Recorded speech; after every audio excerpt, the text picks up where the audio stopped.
So if you're just joining us, make sure that you take the time to put your name, your location, your facility in the chat. And again, if you have questions, and we hope that you do, make sure you put those in the chat as well. Marisa will monitor those, and we'll have some time for Q&A at the end. We've made sure to leave some time. We will also give you all of our contact information. So if there is something that's unaddressed, or after you're reviewing your notes from the webinar, something pops up, you can reach out to any single one of us. We love what we do, and we're always happy to help, especially for a great group like the FitLife Club Network. So we're going to talk about enhancing the customer experience. We want to thank our sponsors, John Mickelson and Petra, and of course, Cami and FitLife, for giving us such a great platform to help share information and help educate the industry, and hopefully help all of you elevate your customer experience. So we're going to start here. And this is my son, Adam. This was when he was about 7 or 8 years old. I'm a dad, so I never remember the exact age. But I live in Los Angeles, and I grew up in Cleveland. So I used to do a boys trip with each one of my sons every single year, where I would wake them up in the morning, surprise them. It was generally on their birthday, and we would take a trip to Cleveland. Now, what you're thinking right now is Cleveland can't possibly be the vacation capital of the world. And most people would agree that it's not. However, you can convince a 7 or 8 year old that it absolutely is, because when they go there, they get spoiled by grandparents, Dave and Buster's, bowling alleys. They think Cleveland's the only city that has a Dave and Buster's, by the way, at this age. So just a great trip. But anyway, we get to the airport and we go to board our flight. And as we get on, my son says to me, "Hey, Dad, is it cool if I see the flight deck?" And I said, "Absolutely, go." Which in retrospect was probably bad parenting. I probably should have went with him at 7 years old. But he went up to the flight deck, and the next thing you know, I see him talking to a flight attendant, and he disappears into the flight deck. The door is closed. So now I'm kind of looking up there like, whoa, this is an interesting situation.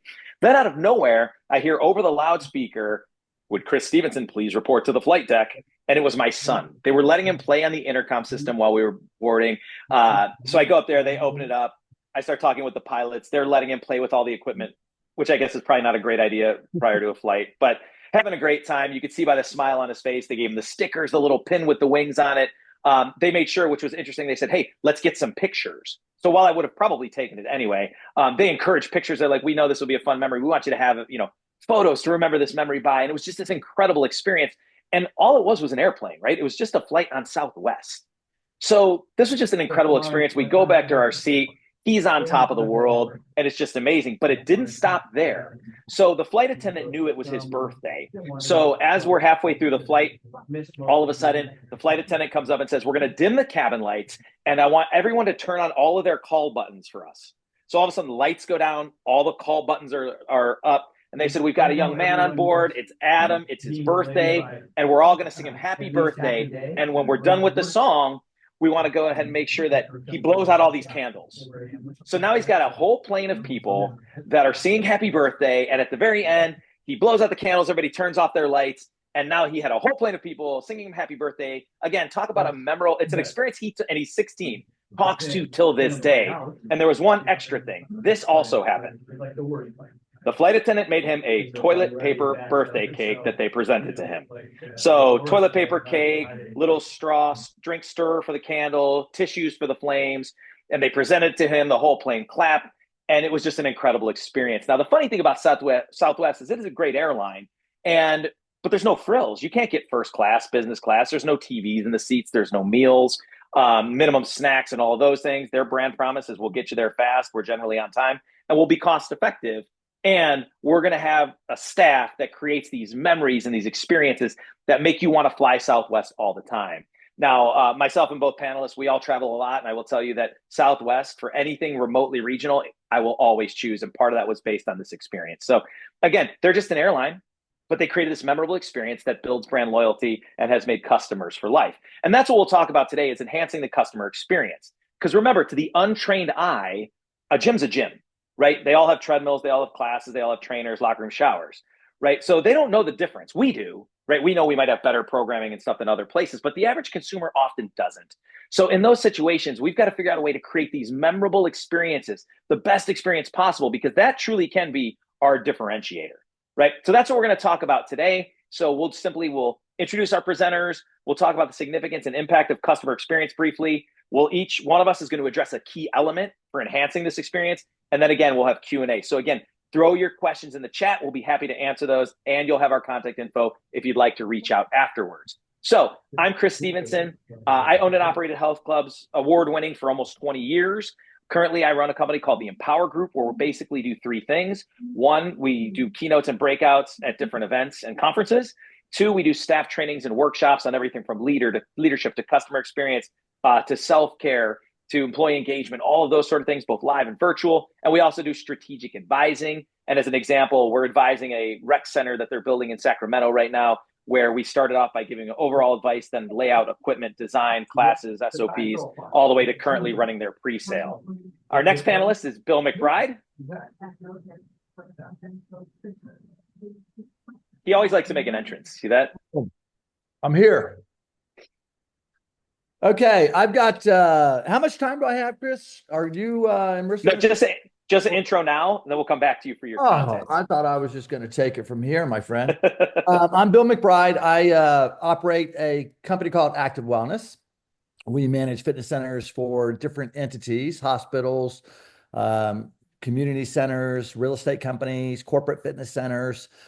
We've got some neat models in longevity and in senior living. And so that's what we do with our company. We've got 500 employees. We're in 11 states, a couple in Canada, and we help operators with turnkey solutions on running their facilities. And then I spend a little bit of my time helping high-end clubs on all the business aspects of operations, performance management, sales and marketing as a consultant. So honored to be here. I have an affinity towards FitLife. I've been involved in FitLife for so many years. I grew up in North Carolina, and the Pacific Northwest operators remind me of my roots in North Carolina. Genuine operators, genuine people, willing to share with each other, authentic. So just love the FitLife community, and honored to have played a role in spending time with that group over years and years, and excited for us to be here today. Thanks, Chris. Thank you, Bill. Marisa. Good morning, everyone. Welcome. A couple of housekeeping notes before I introduce myself. If you could mute your sound, that would be great. I'm working on how to do all that stuff on the back end, but make it easy on me and do it yourself. I'm Marisa Hoff. I'm one of the partners at the Empower Group. Chris introduced himself earlier. We do all kinds of consulting, speaking, strategic advising. And like Bill, very fond of the Pacific Northwest, although I see some Utah in the crowd. So that's always fun to see, Kevin. And then specifically, I have one son in Portland and one daughter in Seattle. So I will be visiting all of you from time to time. I'm taking note of who's here. Spending Thanksgiving in Montana, Tiffany. So hopefully we'll get to see. And our goal is to provide value to you that you can take and implement right away at your clubs. Thank you, Marisa. I will tell you, FitLife, again, is special to me because I had spoken one time at URSA, now known as the HFA, and I met Neil. So you old-time FitLifers would know Neil from back in the day who ran it. And he said, we want you to speak at the conference. And I was blown away that anyone would ever want to listen to me, because my kids don't, my wife doesn't. So I was just blown away. So it was the second conference I ever spoke at. And ever since then, it's been one of my favorites. So let's talk about this customer experience thing. And I think as we kind of kick this off, it does take investment, right? You've got to invest time and training and effort and provide tools for your staff to do this well. So sometimes you're like, is it worth the time investment? So just a couple quick data points to tell you that it is worth it, right? It is going to be massively impactful. This first one, customers will spend 70% more with a company they feel provides a superior service, right? So if you're providing a great experience, people will spend more money. Think about that in your own life. Where do you spend more than you need to? A lot of people, when we do this live and we can interact more, we'll talk about Starbucks, right? You can make coffee really inexpensive at home, but they like the Starbucks experience. It's easy to order. They use their app. It's always consistent. There's a little smiley face or a heart drawn on their cup. All of those things. It's just very easy and systematic. So they'll pay more for that experience. I said this once. I don't see your screen right now. Do you see it, Bill? Okay, good. Okay. Excellent. If you don't see it, put in the comments and we'll reshare it just in case. But I did this at a rock climbing conference once, and I said, what do you spend more than you have to? And a rock climbing hand went up and said, craft beer. And I was like, you're right, because you can get really inexpensive Bud Light and that does the job for you, but it's not as cool to put on Instagram. It probably doesn't taste as good and not as fun to cheers with your buddies. I know for me, it's my haircut, not a very spectacular haircut or complicated, but I could go to like a Sports Clips for very inexpensive, but I like my barber shop because they got the red spinning pole and I go in there, they give me a beer, they talk trash. they tell jokes, there's sports, there's all this. I love that it's my getaway, so I'm willing to spend more. So think about that in your own life, because people will spend more if you're creating a great experience. Obviously, satisfaction goes up. 83% of consumers will refer if you're creating a great experience. And we all know that referred customers are easy because they know what you charge, they know what the program is, they know everything about you, and they tend to stay longer and spend more money. Interestingly enough, cancellations, 68% people cite a bad experience as the reason they cancel. Not price, not a competitor. It's all of a sudden they had a bad experience. So if you're not working on providing a great one, you're going to lose people. And then finally, a decrease in lawsuits and litigation. And this was made evident in a book called Outliers by Malcolm Gladwell, where they studied doctors and malpractice. And it wasn't doctors that made the most mistakes that got sued the most. It was doctors that were rated as bad bedside manner and logged the least amount of time with patients. So think about that. You could be a doctor who makes a lot of mistakes, but if you got a great personality and treat people well, you're less likely to get sued than a doctor who makes less mistakes, but just doesn't spend the time and care with their patients that they should. And, we're in an industry where things do happen, right? People come multiple times a week. There's a lot of physical activity involved. So, we are in that. So think about all these things. So it is worth the investment. It is worth training your staff and giving them the tools to do this. Moving on now, when you look at customer experience, you want to look at the customer journey. So the customer journey, and many of you know this, it starts with the minute someone knows about you, right? And then they start to do some research, then they do maybe a visit and they start thinking about doing business with you. Then they decide to, right? They decide they're going to engage with you, your products and services. Then it's the service delivery part, the classes and the facility and the cleanliness, all of that. And then hopefully we move into this raving fan, into this advocate. But along that journey, you can see all the different touch points, right? There's all sorts of ways that people interact with our organization. So we want to take those touch points, and these are the 3 things that we'll address today, but we want to make sure that at those touch points, they're easy, they're effective, and they're enjoyable. When we hit all those on all the touch points in the customer journey, we will in fact create this incredible experience that will lead to an increase in revenue, retention, and referrals. And when you nail those 3 R's, your business is going to be successful.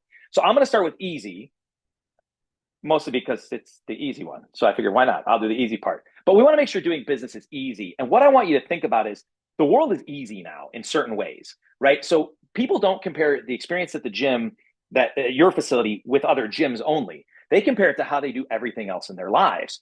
So when you look at things like Amazon, it was funny, we went to the mall the other day. I can't remember what for. And I was like, I haven't been to a mall in, I think, years, right? Because I shop on Amazon. It's easy, right? One click to purchase. It ships fast. Returns are simple. By the way, you might also want, right? All those recommendations. Everything about Amazon is easy. And that's one of the big reasons people use it. Same thing with Starbucks, which I cited earlier, right? You load money on your card, you order mobile, it's easy to customize. If you tip a little heart, so I feel all rewarded because I put a 50-cent tip on something, you get loyalty rewards, little stars pop up, a drink on your birthday, but it's just simple, right? It's so easy to interact with Starbucks. Uber, you need a ride? Pull out your phone. You can book really quickly. If you want to be a little faster, upgrade it. You get real-time updates. You see the little map where the car is, although sometimes I wonder if that's totally accurate because I swear it's not as close as it looks. But, they follow the little dotted line. No cash. You can rate people. Simple and easy. Much easier than the old days of taking a taxi. Netflix is another brand that people are used to. Wow, any content I want right now. By the way, if you don't have internet, you can download it and then use it when you don't have internet, right? And by the way, because you watch this, you might like this. It's just easy as possible, reoccurring billing, all of those things. And then Apple. Pause. I know some of you use a PC or have a Samsung Galaxy and you're going to disagree with the Apple thing, but you're wrong. Apple, easy to use interfaces. An iPad works the same as an iPhone, the same as an iWatch, the same as a MacBook, right? So across all their different platforms, it's really easy. Everything syncs really well. If you've gotten a new Apple product recently, the setup is so incredibly quick. It's like you scan a little QR code-ish thing and all of a sudden it works. And then customer support, whether it's FAQs online or a chat or a live person online, or going to the Genius Bar. These people are there to help and you tend to get things resolved quickly. So people aren't just going, oh, your gym was a little better than this gym. They're going, wow, this is as easy as ordering on Amazon or as easy as ordering on my Starbucks.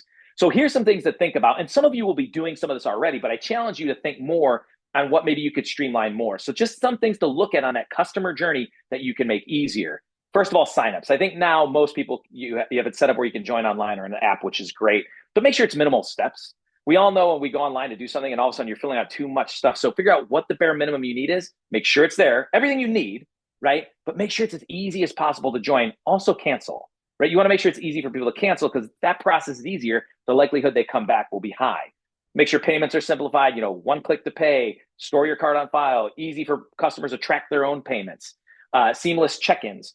We always talk about customer experience, and we don't call it a front desk. We call it a welcome desk, because we think it shouldn't be named after where it's located. It should be named after what they do, right? But it really is a barrier to entry. Somebody wants to get in the gym, and there's this thing that stops them. So you want to train your staff, Marisa will talk about, to be great about that. But what else can we do to make it easier? Mobile check-ins, QR codes. They don't have to worry about forgetting their key tag. All those different things to minimize wait time when you've got to reserve courts for pickleball or classes. Again, app, website with real time, so that what they book, they get, right? And knowing like how far out can I book? All of those things need to be there, because that makes it really easy, just like ordering a cup of coffee. If you have food and beverage, how can you streamline it? The card's on file. You can walk up. Maybe you can have a way to store regular purchases, so they can just say, hey, I get my usual. Can it be done by the time I'm working out? Think about all these things. Member support is huge. This is where a lot of people have a lot of their feelings of being disgruntled with organizations in general. But easy access to FAQs, live, whether it's chatbot, all those things, phone support, which means part of that is training your staff to solve problems, answer questions, because people hate escalation. If I have an issue at an active wellness site and I talk to Bill, and Bill's like, I hear you, and that's great. Let me connect you with Marisa. And then Marissa's like, oh, hey, how can I help you? And then she's like, I'm not real sure. Let me get you to Chris, right? And one of the things that frustrates consumers the most is escalation. So we want to make sure we minimize that and provide member support in the most easy way possible, using technology, phone, and live support. And then again, personalizing the experience. I think that's one of those things that make things easier. It makes people spend more money. They might never, like on Amazon, I might not have thought to buy that extra battery for the piece of tech I just ordered, except you might want, or the case, and all of a sudden, I might as well get it. Right. So training your staff to recommend things, making sure you're using your CRM to figure out behaviors, and there's AI tools that you can use to personalize experiences, because that makes everything so much easier for everyone. So those are things I challenge you to look at and want you to take action on, because we're going to provide a lot of knowledge, but we want you to take action. Make sure you do things with that knowledge. So really quickly, before I turn it over to Bill, write down one or two things that you're like, that's not exactly easy for members. We can work on that. So just write down a couple ideas that will be takeaways that you can actually take action with. So that's easy, right? We want to make it as easy as possible for consumers to interact with us, for members to get what they want done, and to accomplish and achieve their goals. That moves us into the next thing, which is effective. And this is where I'll turn it over to the industry legend, Bill McBride.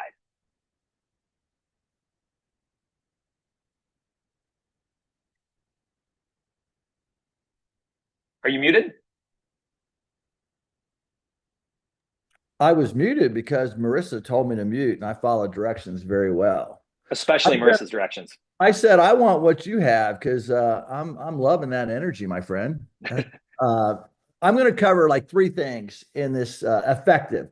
One, I'm going to go over just, something that tangible about how to be effective with regard to member engagement and the member experience. And then I'm going to share a few stats to reinforce some of the things Chris was sharing, and then I'm going to share some measurables. The first thing is that, as Chris alluded to, every touch point goes into the member journey, every single one. And there's not necessarily one magic bullet to retention, member experience, customer service, and member experience are two dramatically different things, which we'll talk about. But there's no magic bullet. It's culture, it's leadership, it's training, it's hiring, it's reinforcement. It's a lot of different things. Chris noted that 68% of people leave a business. Another stat that also is 68% of people leave a business based on staff indifference. Mm-hmm. Just don't feel like they're welcomed, that they're appreciated, that they're loved. So you could do nothing wrong, but still lose people based on your staff just being indifferent to the individual. So there's no real magic bullet. It's a series of all the things that come together and how you organize those structurally. So what is customer service? Customer service is basically services and activities designed to enhance the level of satisfaction. Okay. It's a feeling that a product or service has met the customer's expectation. It's a very baseline kind of thing, customer service. Whereas customer experience is a lot deeper. That we do things in customer service that are rote, trainable, replicatable. They're generic. They're for every member. A genuine welcome, eye contact, a smile, 5-foot rule. When they're within 5 feet, we're standing up and greeting them with a smile and eye contact. Cross promoting other departments, all those kinds of things. The basics that we do standard across the board. When you deal with customer experience, you're dealing more on an individual level. You're dealing more on a personal level. What is the experience for that particular customer in your club, within that program, what have you? So if you think about it this way, customer service equals a satisfied customer, and customer experience equals a loyal, engaged customer. Okay. So it's a longer term play, and it's really designed to sum up all the experiences that a customer receives based on what their expectations are. Now, there's 3 different levels of experiences, right? There's random, which is inconsistent and unintentional. There's predictable, which is consistent, intentional, but not really differentiated from the competitors, not really valuable on an emotional level. And then there's what we're trying to achieve, effective branded customer experiences. That means it's consistent. That means it's on purpose. It's intentional. That means it's differentiated from what they get other places. That means it's extremely valuable to the person. That means there's an emotional connection. So that's when you're getting into a level of effectiveness. And we're going to talk about what that looks like from a quantitative and qualitative standpoint. But it comes from a place of authenticity and design. So I want to just share a few stats. I'm going to read these, but they kind of reinforce a lot of what Chris was going at as far as how to make it enjoyable, but you've got to look at the reality behind it. 42% of service agents are unable to efficiently resolve customer issues because they're disconnected to the systems and applications and the know-how. That's a lot of people that don't really know how to fully resolve customer issues. 45% of customers will abandon an online transaction if their concerns aren't met quickly. It's 6 to 7 times more costly to attract a new customer than it is to retain an existing one. Okay. Customers are 2 times more likely to share their bad customer service or customer experience than they are to talk about any positive experiences. Customers 4 times more likely to buy from a competitor if their issue was service related. 4 times more likely to go to a competitor. 33% would recommend a brand that provides quick resolution. There's an interesting thing about expectations. If you have an expectation line like this and something goes wrong, your expectations go very low. When it's quickly resolved, your brand loyalty doesn't just go back up to the expectation line, it surpasses it and goes up much higher because you've lowered your expectations and now you've been surprised. So it's almost like we should welcome breakdowns so that we can have breakthroughs to resolve at a higher level. Now, I'm not saying that we need to design breakdowns in our systems because we tend to have enough of those by accident. But when you resolve things quicker, it's actually better for loyalty than sometimes if nothing had gone wrong in the beginning. So really focusing in on that training on the response and resolution. It takes 12 positive experiences to make up for 1 negative. Okay, think about that. I mean, 12 positive experiences make up 1 negative. So, you're only as good as your last visit. This is a really unique industry in the sense that there's not very many industries other than maybe coffee. And if you drink a lot and go to a neighborhood bar 3 or 4 times a week, but there's not many businesses that you go to 3 or 4 times a week. You don't go to the movie theater. You don't go to the mall. You don't go to the same restaurant usually. You don't fly on the same airline usually 3 or 4 times a week. So most of these other businesses are more sporadic, and we have a high potential for failure because of the frequency. So just really being cognizant of how many positive experiences it takes to negate 1 negative. When you offer self-service options online, customers, your perception and loyalty goes up because customers feel empowered that they can have some say. And I think most of us are all aware of the click to cancel. That's again going to be a big deal, how we handle the click to cancel for credit card billing and so forth. 70% of buying experience are simply based on how somebody emotionally feels. So again, we have all these statistics around what happens out there with regard to the customer experience. There's a couple people out there that are doing some great stuff. I just was in Puerto Rico at Club Solutions Leadership Summit, and I got to hear John Brady talk about what they're doing at Midtown. And he talks about the 15-day mark. Their data shows that the engagement level at day 15 is a critical point. If they're not engaged at day 15, they're going to have issues with regard to cancellation. I've always used day 21. But I was loving the research and data that I learned from John. And there's a lot of gurus out there. There's the Retention Guru, which is the name of his company, Dr. Paul Bedford's company, the Retention Guru. He talks about frequency. You've got to get the visits up to get the retention up, and those visits have got to be start in the beginning. I believe firmly you got to get somebody in 5 times within the first month. You got Paul Brown, Mr. Retention out of Australia. And you, of course, got Blair McCaney, the member experience guru with MXM, representing Medallia, which is an unbelievable tool. So what are you looking at to be effective? How do you know if you've been effective with your member experience? Well, one number is their Net Promoter Score. I'm not going to go into what that is, but you can reach out to us or just simply Google it. But it's a common metric that's been around for quite some time that gives you an idea of how you're doing with regard to growth. There's customer satisfaction scores. There's customer effort scores. There's retention and churn rates. Measuring your retention is critical as how effective are you. There's lifetime customer value. Okay, what's the lifetime value of a customer? There's support ticket and resolution times. How quickly do you resolve things that are going wrong? Measuring those. Whatever you measure, you will improve or get more of. So if customer experience and retention are what you want to measure or what you want to improve upon, you've got to measure it. So these are some of the things that you can do. Now, those are quantitative, what I just told you. In addition to those, well, I'll come back to that one.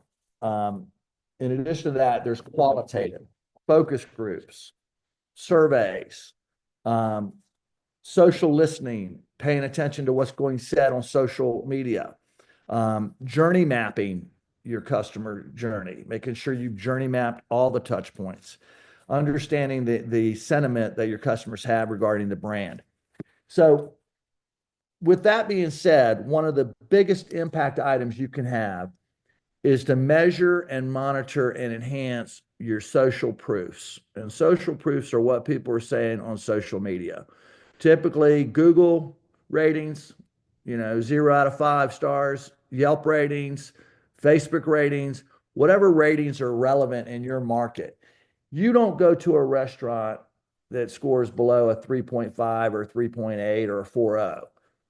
People aren't going to go to a club either. People have done their research, 14 to 17 points of awareness before they come into our facility. So what is your Yelp, your Google, your Facebook stars?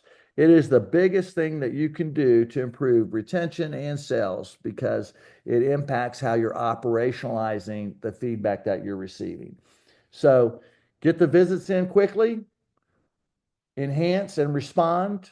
And by enhance, I mean operate at a high level so you get good reviews. But when you have a bad review or a good review, respond to it. Respond to it as a leader of the organization so people know that you're listening and taking it seriously, and work to enhance those reviews. So those are the effectiveness tips I wanted to share, Chris and Marisa.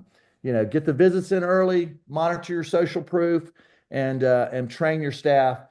Hire the right people, train the right way, measure, and then reinforce the behavior so you have consistency every day, every visit. Bill, I think what was a good reminder too is we can think we're effective. Like we can think, oh, these are great classes and this is a great service and we're clean. But you're right. It's the members who tell us whether or not that's accurate. And that's something that's so important to make sure that we're listening to them because, again, like all of us, we could think after this webinar that we did an amazing job and it was the best webinar of all time and who was better than the three of us. And then we do the survey and you all respond, that was the worst webinar of all time, except for Marisa. And unfortunately, you all would be right. And Bill, I would go to that bar that you might go to 4 or 5 times a week just to drown our sorrows. But bottom line is members tell you whether or not you're effective. So listen to them. Thank you, Bill. On to Marisa. Well, just on that last point, though, a lot of times we bury our head in the sand on the reviews. We don't like the negative reviews. So we kind of, and an objection in sales is a good thing because they're interested. Criticism that makes us better is a good thing because it gives us an opportunity to address and get better. Marisa, take it away. All right. Thanks, Bill. Real quick, we've talked about how to make things easy for your customers because that's something that we know is a really significant factor in enhancing the customer experience. And now Bill just shared about the importance of having things be effective. And he mentioned a tool called the Net Promoter Score. And there's a question about that. Just want to touch on that a little bit. Net Promoter Score is a single question that was developed over time with decades of research that really defines customer loyalty specifically, but what that will do for your business success long term. And so the single question is, how likely are you to recommend X business? So it could be the Marriott, it could be Snap Fitness, it could be this webinar to your friends and family. And that single question gives you a score. And we won't go into the complexities of that, but there was a question about that. And that's something that can easily be done in a Google form or even a SurveyMonkey, easy, free, that you can send to all your member base. Bill just, let me copy this. I have a Google link that I'll put in the chat for everyone from Bill. Thank you, Bill. That really talks to that. But what would be super helpful as I go into the next part would be for those of you who are currently using Net Promoter Score or one way or another. I know Diana, who has a super high Net Promoter Score at her club in Hood, has that. So Diana, if you could stick in your email. Abraham, you said you were using Medallia too. Please put your email in so fellow participants who are not totally familiar with Net Promoter Score can reach out to you about how you're using that in your club, because I think that would be really helpful. Thank you, Diane. And Diana, you might as well brag, Snap Fitness Franchisee of the Year. Give us your score. Thank you, Abraham. I know you posted something awesome about what your score is. So put that in the chat. And we're going to talk a little bit about how to make things enjoyable. So it has to be easy. Wow, Diana, 97. That's incredible. So those of you who don't know much about it, make sure you email Diana. It's in the chat right here. And she's coming straight from her first physical therapy appointment after having knee replacements. So talk about a warrior. Thank you for joining us, Diana. So yeah, you've made it easy. You've made it effective. Things are working. And we had some really good points on how to use reviews and all those things to make sure that your message of being effective goes through. But then the last part is how you make things enjoyable. So this is the human piece of those aspects that we're doing in our clubs. And this is vastly important. So what we're going to do is talk about the things that make it enjoyable. And this is the human piece and the one that is going to build connections with people. And it's not something that happens just naturally. It has to be something that happens by design. And so why does that human piece matter? Well, it matters for a number of reasons.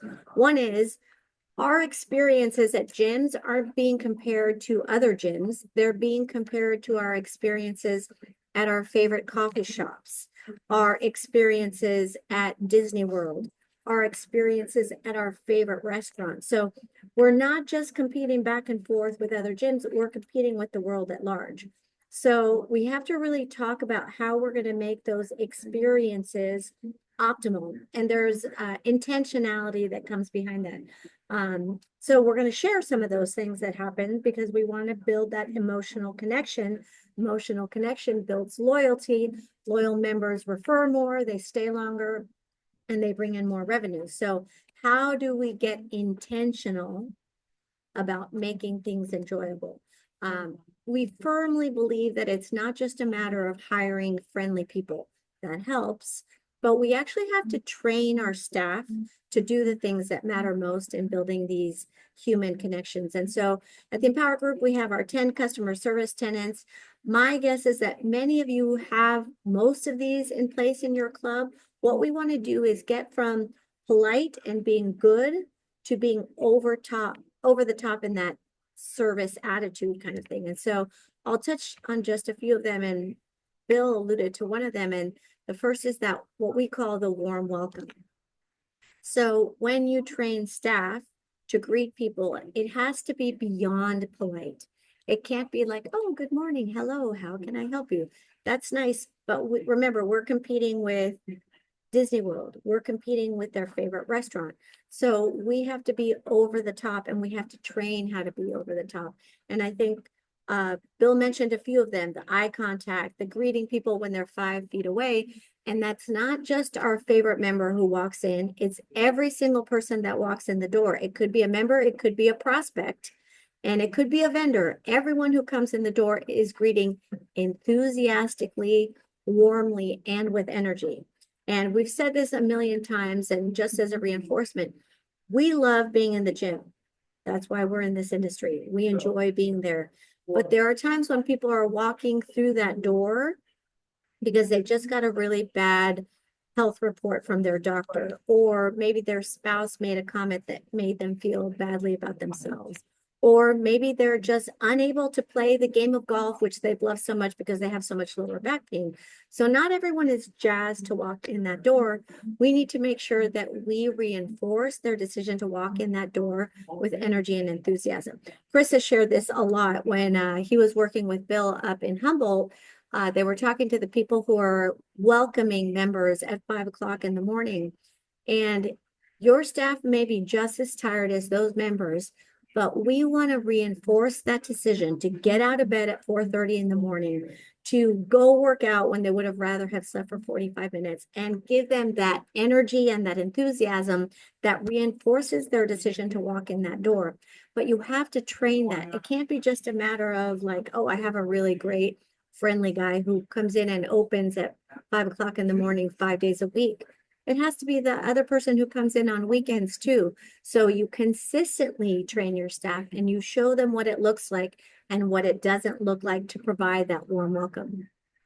A second thing is the fact that people's names make a huge difference to them. This is something that I was in college a million years ago, and there's like a social phenomenon called the name at the party phenomena or something like that. When people hear their name, it instantly makes them attune. Like you could be at a cocktail party and someone says your name across the way and you're going to tune into that. So people love to hear their names.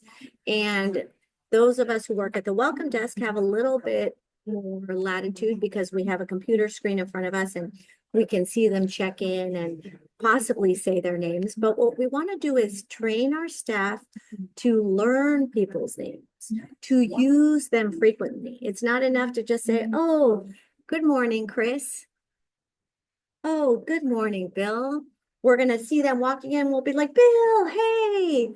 That just provides a completely different experience for the people walking through our door. And we're very intentional about how to teach people to learn people's names. We actually put something on our Instagram, I think a couple of weeks ago. It's the FACE technique, FACE. And I won't bore you with the logistics, but one of the things we train our staff is when you ask someone their name, you have to focus. So you actually have to pay attention when you ask someone's name. This could be your group exercise instructor. This could be a personal trainer who's just on the floor. This could be your housekeeping staff. We have our name tags down. They know our names, but we make it a point to introduce ourselves and learn other people's names and use them as often as possible. And then another quick one that we really love is the fond farewell. We want to make sure that we are reinforcing that decision to walk in the door, to work out, and to leave. So that whole experience is amazing. And we check in. How was the workout? Is there anything that we could have done better next time? How was the class? We're giving feedback. We're letting them know that what they think matters because we're asking them and we're paying attention. And then we also want to get from them a commitment to return.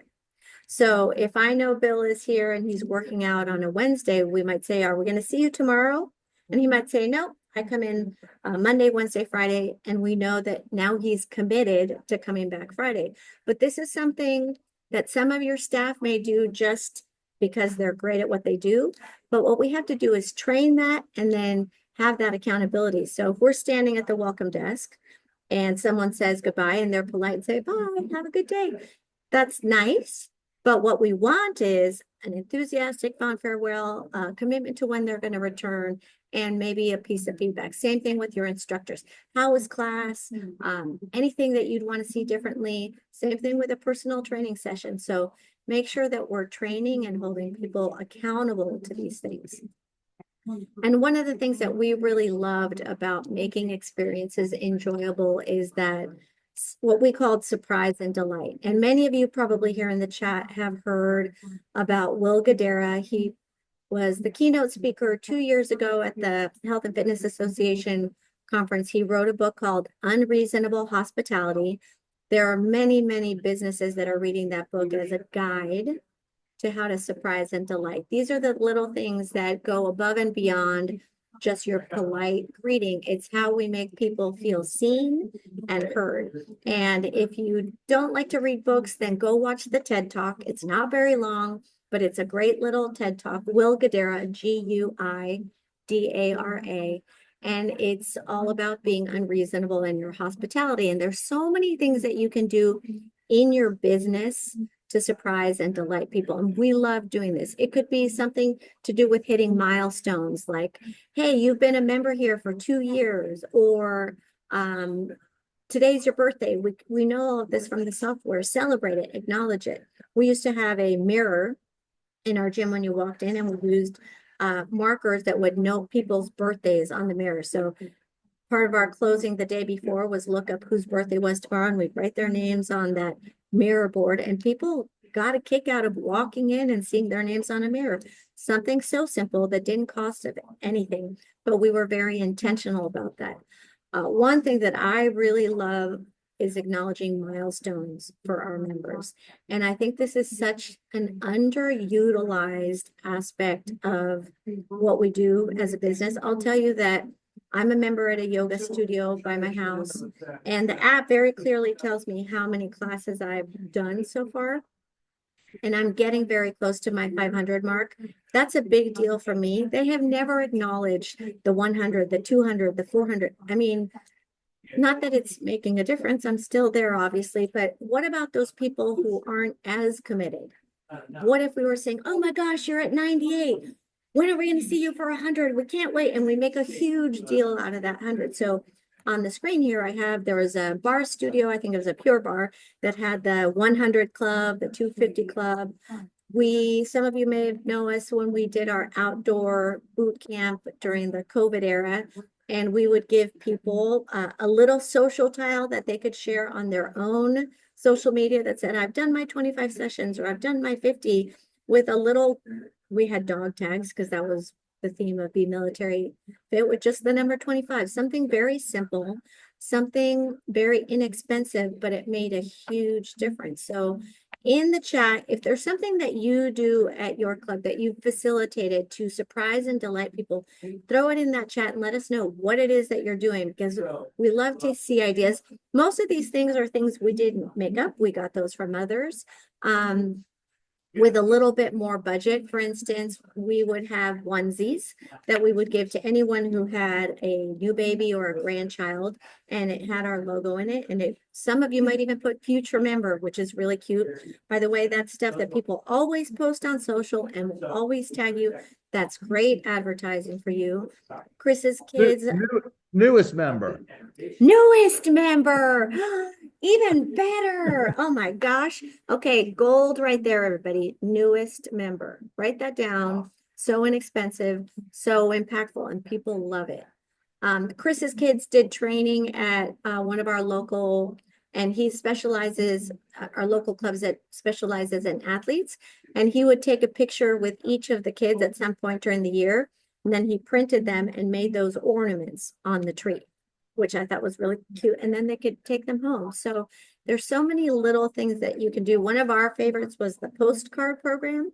So we bought inexpensive postcards with our logo in the front, and we required all our staff to send a certain number of postcards every week. It could be one, depending on how many employees you have. It could be send 5 postcards this month, whatever it is. And it could be for any reason, like, hey, we haven't seen you here in a while. What's going on? Or congratulations on running that marathon. Or, hey, you've been coming in consistently at 5 o'clock in the morning. We're so proud of you. Any reason at all.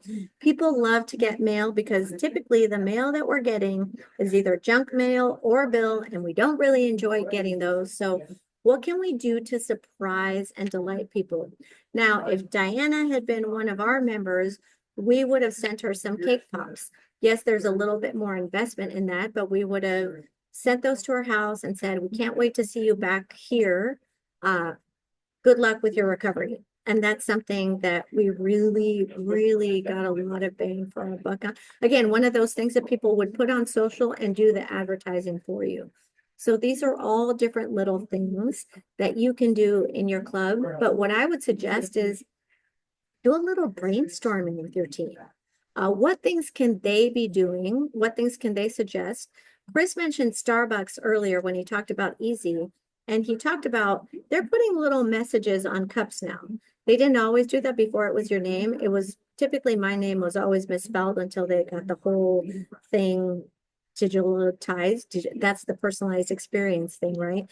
But now they put little messages like, you go, girl, and have a great day. All it takes is literally 5 seconds of that barista's time, but they are seeing you. And you are excited to read that and see what the message is. So think about why we're doing that.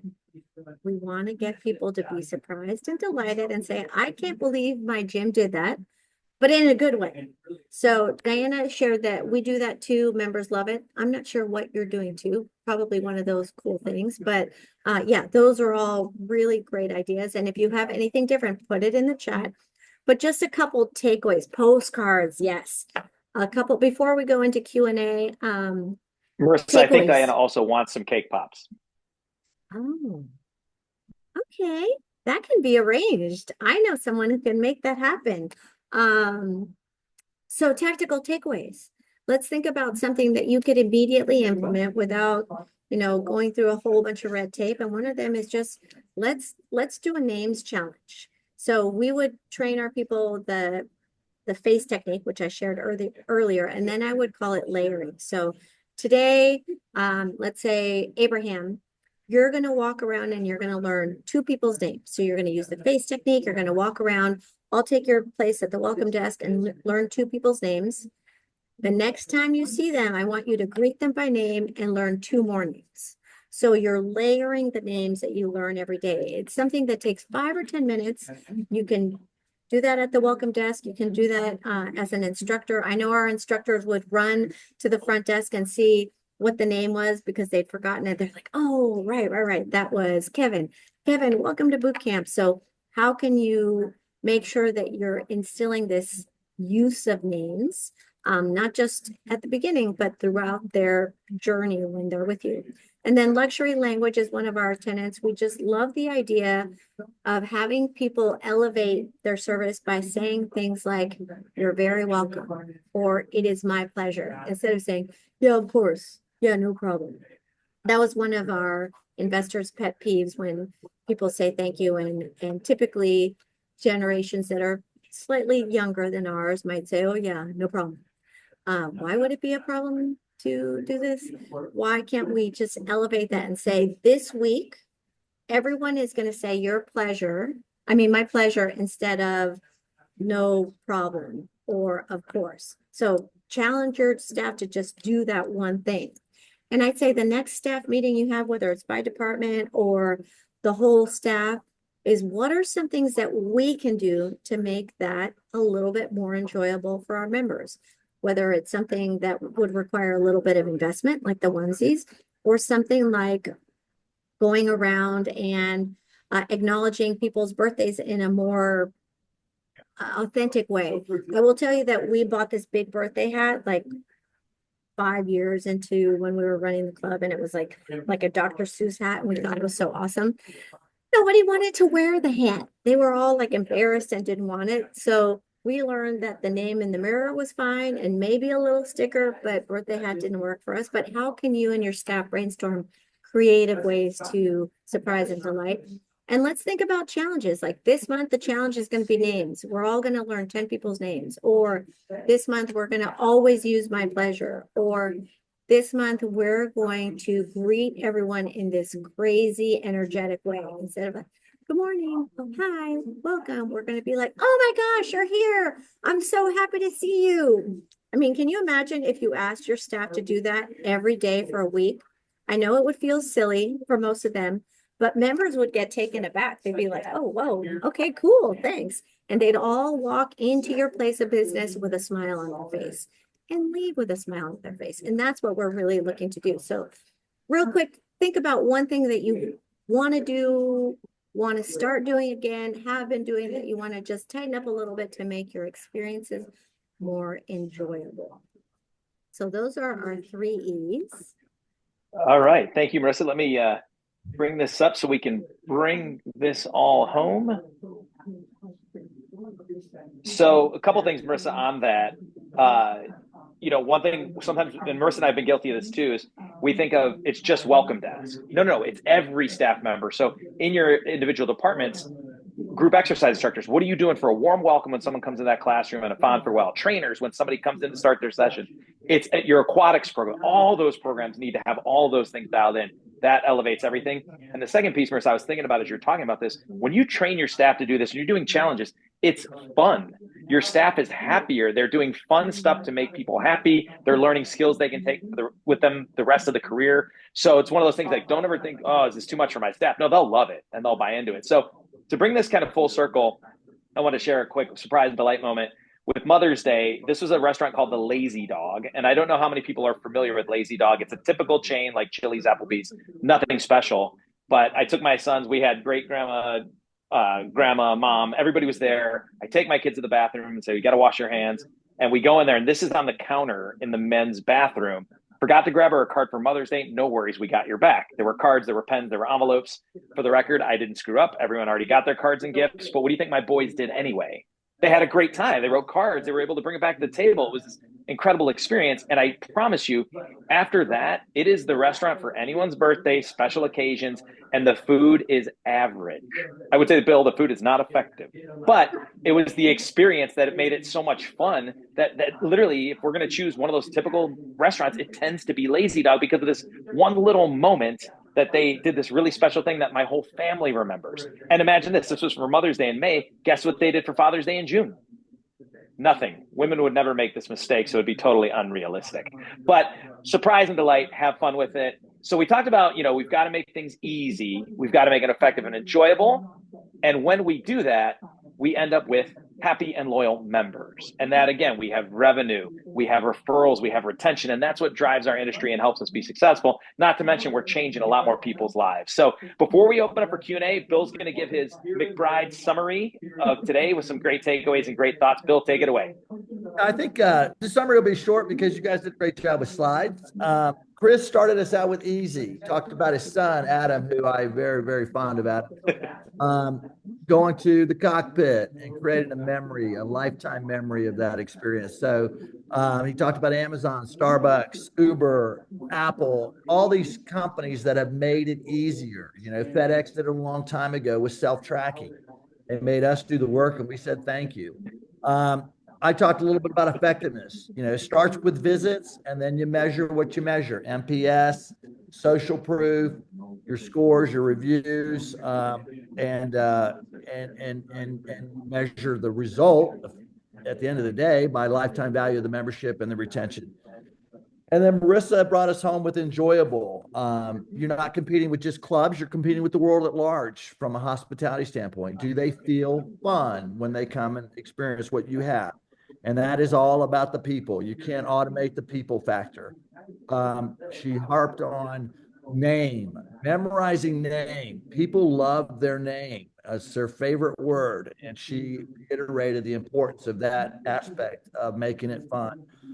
Build real relationships. You know, it can't be fake, phony, or superficial. It's got to be the real deal. Authentic relationships where you look people in the eye, you're present with them, and you really care. She talked about surprise and delight, you know, creating moments of magic through surprise and delight. And then she really honed in on what can you do brainstorm wide with your team to make it a more fun environment. You know, what can you do with all the different things? She mentioned onesies and postcards, but there's a blank slate there.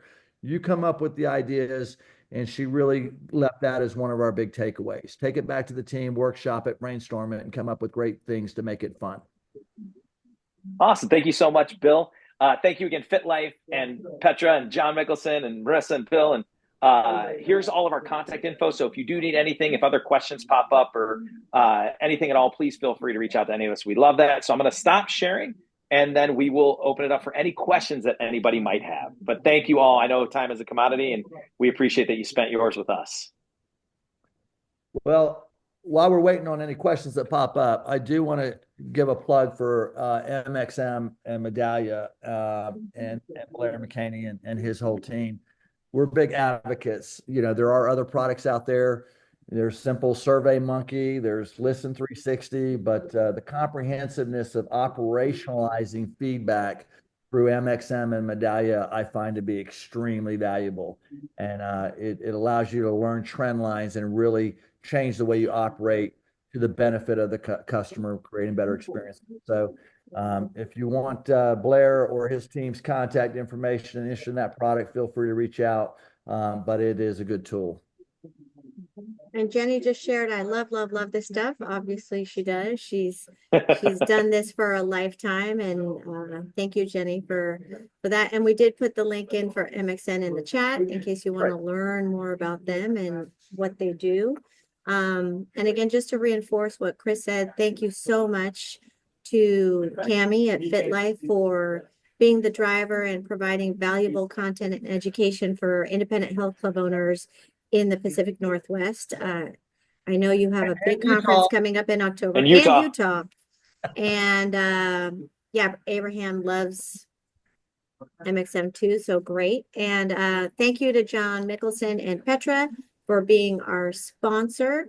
We will be sending out some emails, one with a survey and with the recording for those of you who like to do that sort of thing. And just keep an eye in your inbox for an email from Cammie that will ask and share all of that. And other than that, I do appreciate those of you who took the time to be with us this morning. Thank you so much.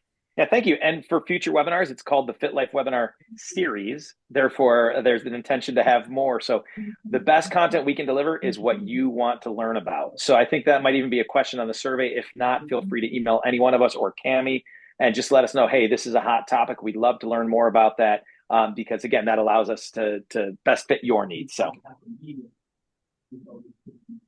All right. Thanks so much, everyone, for tuning in. Have a wonderful rest of your week, and we'll see you next time. All right, thank you all. Dominic. Appreciate you. All right. Bye.